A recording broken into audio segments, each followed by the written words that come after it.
What's up? This is Rogue Rider here with the first YouTube video of my new channel.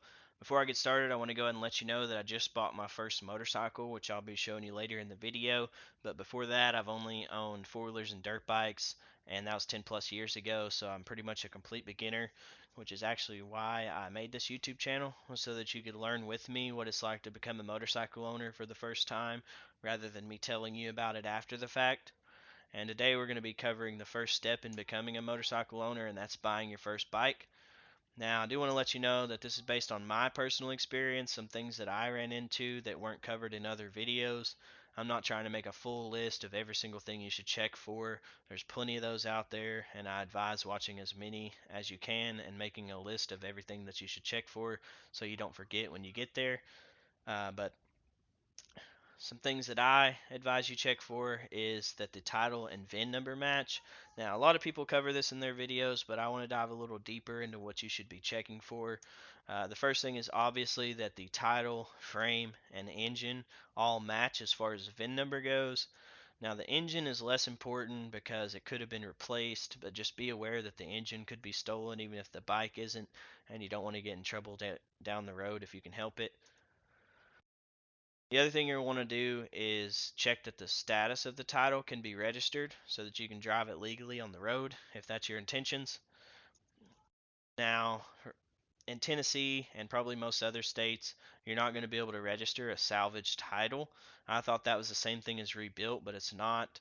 Salvage means that it's been totaled and has never been certified as rebuilt. Now, you can probably get a good deal on a salvage title, but just know you're going to have to rebuild it, get it certified by a state inspector, and that can be a lengthy process and possibly even an impossible one if you don't have enough information.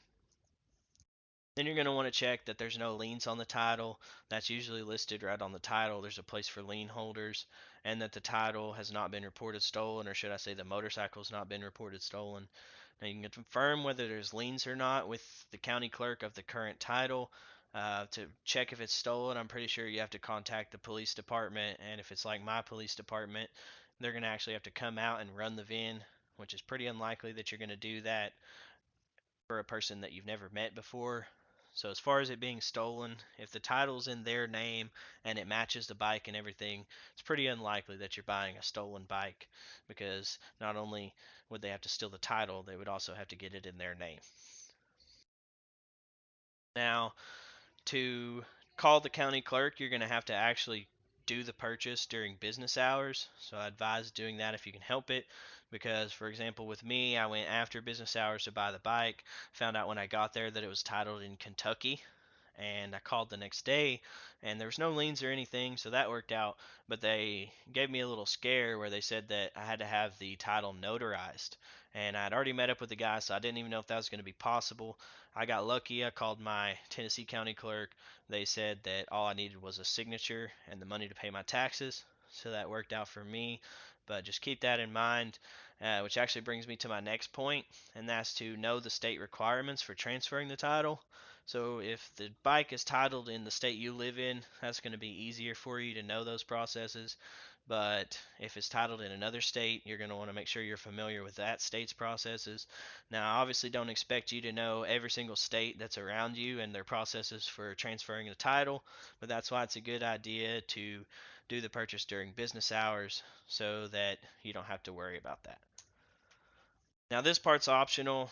You can run the VIN on the NICB VIN check. I would recommend it though because it's free and easy to do, and you can actually see whether the bike's been reported stolen or in an accident.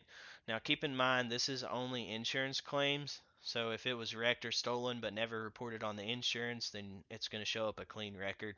So it's not a surefire way to tell whether it's been stolen or wrecked. The next thing you're going to want to do is choose a friend to bring along and the meeting spot based on yours and your friend's skill level. So at the very least, you're going to want to bring someone to follow you home just for safety. Even if you're an experienced rider, you just bought the bike, you don't know if the battery's going to die, the bike's going to malfunction, you could wreck or leave you stranded. So if you got someone there, that's going to make that process a little bit easier for you if it happens. Another thing you're going to want to do, especially if this is your first bike, is bring someone you trust who can ride the motorcycle for you.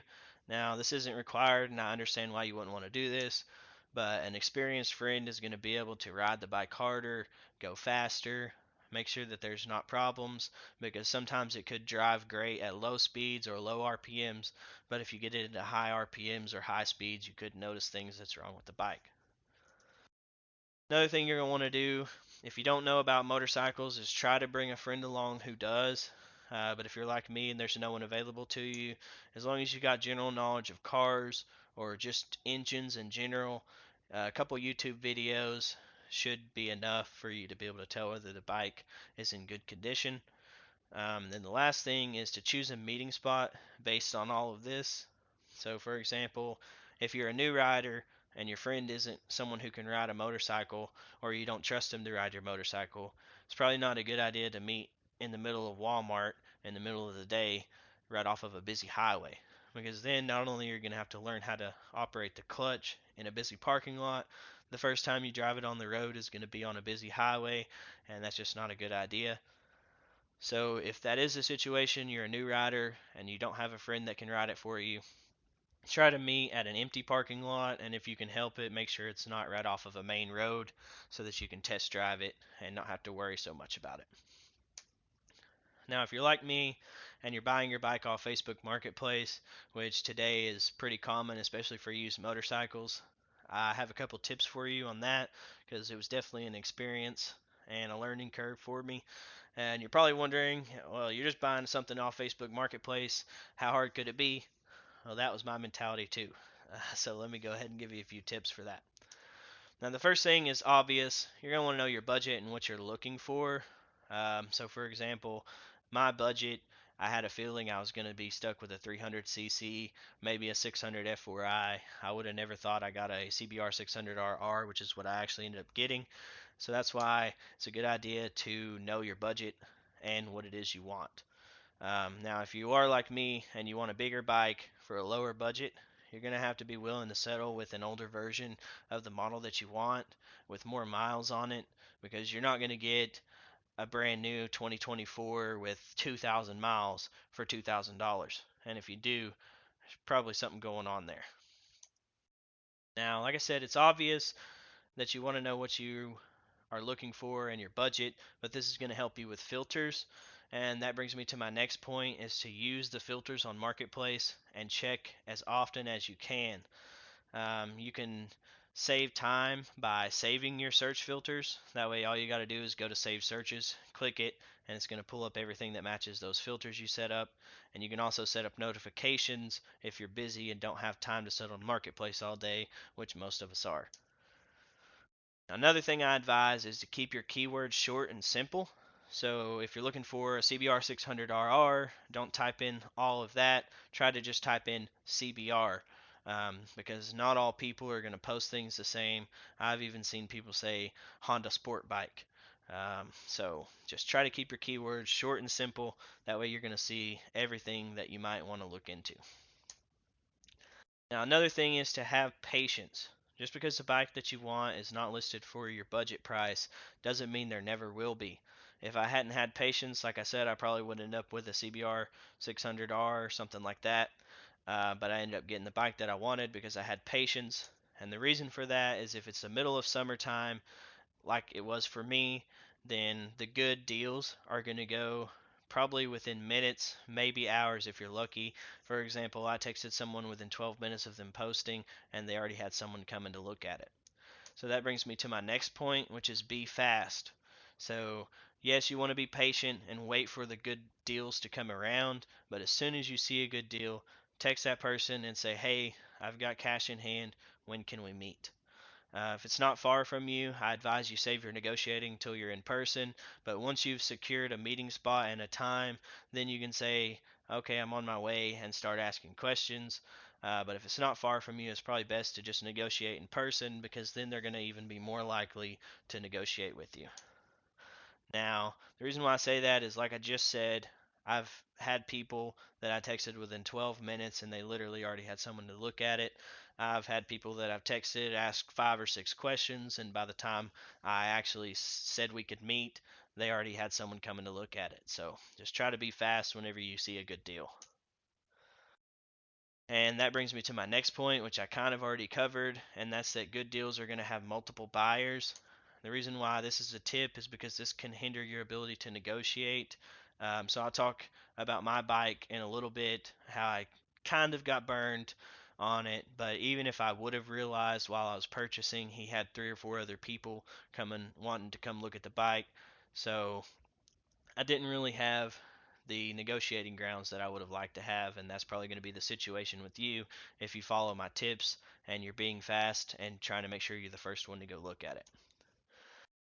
Another point is if you didn't ask any questions and you get there and there's things that they didn't mention, things that you don't like, that doesn't mean that you have to buy the motorcycle just because you looked at it. Now, yes, they're probably going to try to make you feel awkward because you wasted their time, but let's be real, you're probably never going to see this person again, and the last thing you want to do is buy a motorcycle that you're not happy with just because you don't want to hurt their feelings. So that's all the tips that I have for Facebook Marketplace. Like I said, it's definitely an experience in itself. Just be patient. When you see a good deal, be fast and realize that there's going to be multiple buyers for the good deals, so you may not have that good of a negotiating standpoint whenever you're trying to negotiate for the bike. So now I'm going to go ahead and cut over to the part where I'm showing you about the bike that I just bought. So I appreciate all of y'all who have watched till this point. I hope that these tips helped you in buying your first motorcycle, and I'm excited to show you my first bike. So I'll go ahead and get into that. So this is my 2003 CBR 600RR that I just picked up off Facebook Marketplace. Here in a second, I'm going to give you a walk around and go ahead and start it up and let you hear it run. But for now, I'm going to start from one side, go all the way to the other, and just talk about some things that I knew when I bought the bike, some things that I didn't know when I bought the bike, and just kind of give you an idea of what to look out for. So the very first thing is he actually told me that it had a charging issue. He said it was the stator, which is right there behind that cover. I actually did some testing, and I'm pretty sure that it's the rectifier, which is right in there. You might be able to see it. It's kind of dark. So I actually ended up buying both because I wasn't really sure which one, and I've heard a few people say that it's best to just go ahead and replace them both, which may or may not be true, but either way I got them both, so I didn't have to worry about which one was messed up. Now you might notice that this is definitely not a normal gear shifting peg there. It's pretty much it is a bolt with a wing nut. I knew that when I bought the bike. It doesn't really cause me any issues. I'm going to try to fix it up a little better, ride it a few times, and then eventually I plan on buying a whole new rear set, but I figure it's better to lay it down with it like this than it is with a whole new rear set, if I end up laying it down, which hopefully I don't. But like they always say, it's not if, it's when, right? Now this I actually didn't know. So this piece right here just kind of wiggles in there. It's because it's missing that bolt right there, so you can see. Pretty easy fix, but I didn't know that when I bought the bike, so that was one thing that I didn't notice.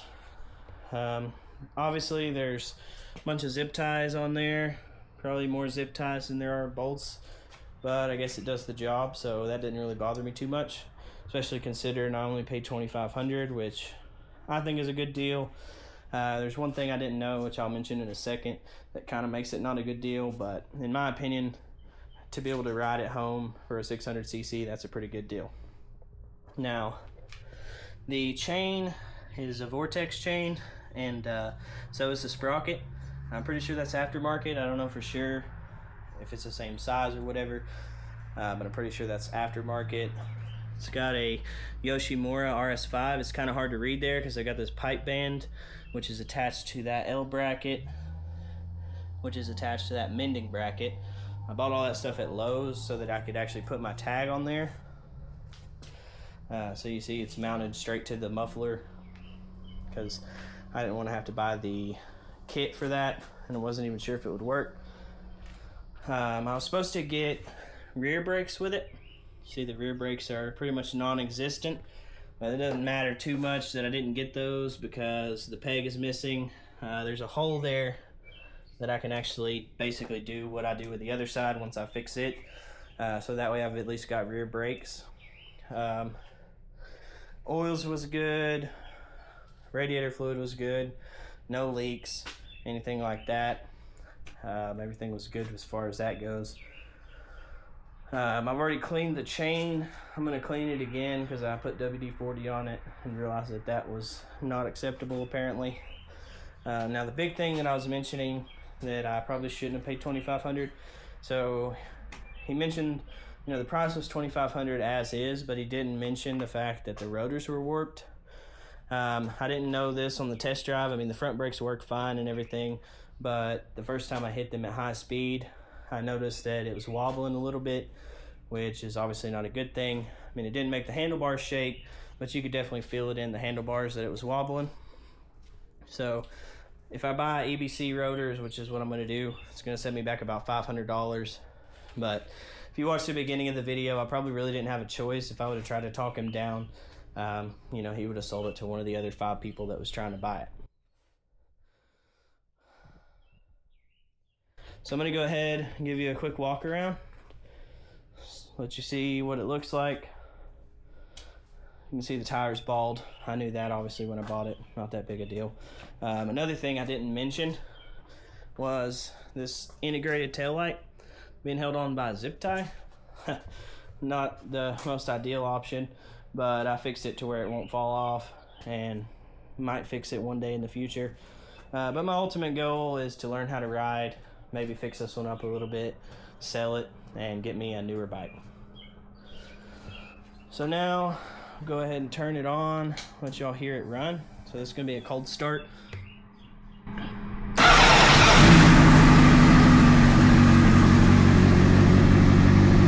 So sounds pretty good. I'll let it warm up a little bit. Walk around, you can see the integrated taillight does work, which is obviously a good thing. Signals work, all that good stuff. The only thing weird, which seems to be a pretty common issue with these integrated taillights, is you see the left turn signal works after you turn the right one on. Or I meant the right turn signal works after you turn the left one on, but if you turn the right one on first, that happens. But apparently that's an easy fix with a aftermarket switch put in, but for now I just turn the left one on and turn the right one on real fast so that you can't tell.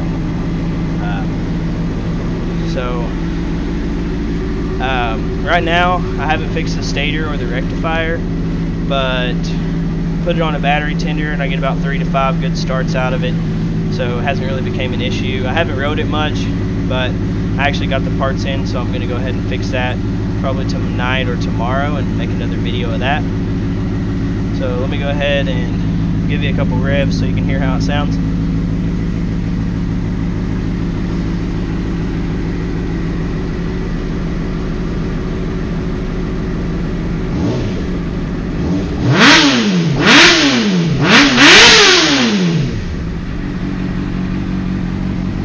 So I'm pretty happy with it. Sounds good, runs good. Only issue really that I really have to fix right away is the charging issue, and honestly, as you can see, it does run, so don't even really have to fix that right away. So thanks for checking the video out. That's all I'm going to show you for now, and look forward to showing you a couple fix videos where I show you how to fix the stator and rectifier. Alright, if you're still watching, I really appreciate you checking out the video. If you found it helpful and you want to see more content like this in the future, make sure to like and subscribe. Plan on making some how-to videos, some ride-along videos, and a bunch of other motorcycle related content. This is just the start to the channel, so I look forward to many more videos. And thanks again for watching. This is Rogue Rider signing out.